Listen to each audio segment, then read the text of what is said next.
കർത്താവിൻ്റെ അതിപരിശുദ്ധമായ നാമം വാഴ്ത്തപ്പെടട്ടെ. പ്രിയമുള്ളവരെ, ഇന്ന് രാവിലെ നമുക്ക് ഒരുമിച്ച് ഒരു വേദഭാഗം നമുക്ക് ധ്യാനിക്കാം. വിശുദ്ധ പൗലോസ് തിമോത്തിയോസിന് എഴുതിയ 1-ാം ലേഖനം അതിൻ്റെ 6-ാം അധ്യായത്തിൻ്റെ 17-ഉം 18-ഉം തിരുവചനങ്ങൾ.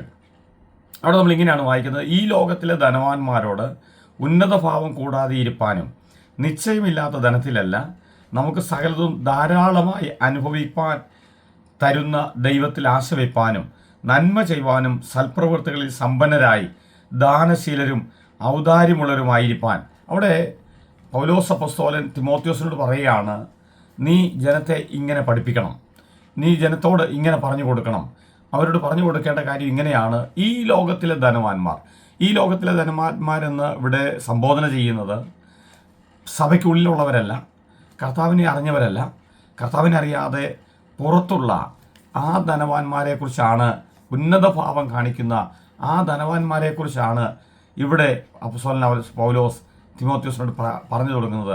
അതിനുശേഷം ദൈവമക്കളോട് പറഞ്ഞിങ്ങനെയാണ്: സകലതും നമുക്ക് ധാരാളമായി അനുഭവിക്കാൻ തരുന്നൊരു ദൈവമുണ്ട്. നമ്മുടെ കർത്താവിൻ്റെ പ്രത്യേകത, മറ്റുള്ളവരെ നോക്കി നിങ്ങൾ വിഷമിക്കൊന്നും വേണ്ട, ഭാരപ്പെടുകയൊന്നും വേണ്ട, നമുക്ക് വേണ്ടതെല്ലാം ധാരാളമായി അനുഭവിക്കാൻ തരുന്ന ഒരു നല്ല കർത്താവ് നമുക്കുണ്ട് പ്രിയമുള്ളവരെ. അതുകൊണ്ട് ഇന്ന് രാവിലെ ഞാൻ ഓർപ്പിക്കാം, നിങ്ങൾ പ്രതിസന്ധിയിലൂടെ പോകുന്നുണ്ടെങ്കിൽ, ചിലപ്പോൾ അത് സാമ്പത്തിക പ്രതിസന്ധിയാകാം, ചിലപ്പോൾ നിങ്ങൾക്ക് എന്തെങ്കിലുമൊക്കെ ബുദ്ധിമുട്ടിലൂടെയാണ് നിങ്ങൾ കടന്നു പോകുന്നതെങ്കിൽ ഒട്ടും ഭാരപ്പെടേണ്ട. ഒരു നല്ല കർത്താവുണ്ട്, സകലതും ധാരാളമായി അനുഭവിക്കാൻ തരുന്ന, നന്മ ഒത്തിരി തരുന്ന, നമുക്കൊത്തിരി നന്മ തരുന്ന ഒരു നല്ല കർത്താവ് നമുക്കുണ്ട് പ്രിയമുള്ളവരെ. ആ കർത്താവ് നിങ്ങളെ ഇന്ന് പകലും നന്മകൾ തന്ന് അനുഗ്രഹിക്കാൻ കർത്താവിനറിയാം. ആ കർത്താവിൽ ആശ്രയിപ്പാനും ആ കർത്താവ് അങ്ങനെ നമുക്ക് സകലതും തരുമ്പോൾ നമ്മൾ ചെയ്യേണ്ട കാര്യം, ഒന്ന്, നന്മ ചെയ്യണം, സൽപ്രവൃത്തികളിൽ സമ്പന്നരാകണം, ദാനശീലരാകണം. അങ്ങനെ നമുക്ക് ധാരാളമായി അനുഭവിക്കാനും മറ്റുള്ളവർക്ക് കൊടുക്കാനും കർത്താവ് നമ്മൾക്ക് തരുന്ന കർത്താവാണ് എന്നാണ് ഈ വാക്യം നമ്മളെ പഠിപ്പിക്കുന്നത്.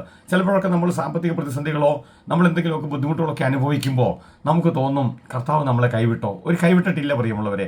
ഞാൻ നിങ്ങൾ പറയാം, കർത്താവ് നിങ്ങൾക്ക് തരുന്ന കർത്താവാണ്, നിങ്ങൾക്ക് ധാരാളമായി തരും. ചോദിക്കുന്നതിലും നനയ്ക്കുന്നതിലും അത്യന്തം പരമായി ചെയ്യാൻ നിങ്ങളിൽ വ്യാപരിക്കുന്ന ശക്തിയാൽ കഴിയുന്ന ഒരു നല്ല കർത്താവുണ്ട്. ആ കർത്താവിനെക്കുറിച്ച് കർത്താവ് ഇവിടെ പറയുന്നത് ഇങ്ങനെയാണ്: നമുക്ക് സകലതും ധാരാളമായി അനുഭവിക്കാൻ തരുന്ന ഒരു നല്ല കർത്താവുണ്ട്. ആ കർത്താവിൽ നമ്മൾ ആശ്രയിക്കണം, ആ കർത്താവിൽ നമ്മൾ ആഗ്രഹിക്കണം.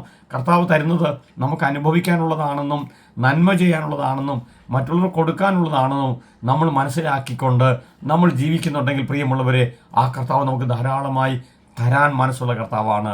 നന്നായി നമുക്ക് തരാൻ കർത്താവിനറിയാം. കർത്താവ് തരിക തന്നെ ചെയ്യും. അതനുഭവിക്കാൻ കർത്താവ് നമ്മളെ ഓരോരുത്തരെയും സഹായിക്കട്ടെ. നമ്മുടെ കണ്ണുകളടയ്ക്കാം, നമുക്ക് പ്രാർത്ഥിക്കാം. ഞങ്ങളുടെ പ്രിയ പിതാവേ, ഈ നല്ല സമയത്തിനായി ഞങ്ങൾ നന്ദി പറയുന്നു. ഞങ്ങൾക്ക് സകലതും ധാരാളമായി അനുഭവിക്കാൻ കർത്താവ് തരുന്ന കർത്താവാണല്ലോ.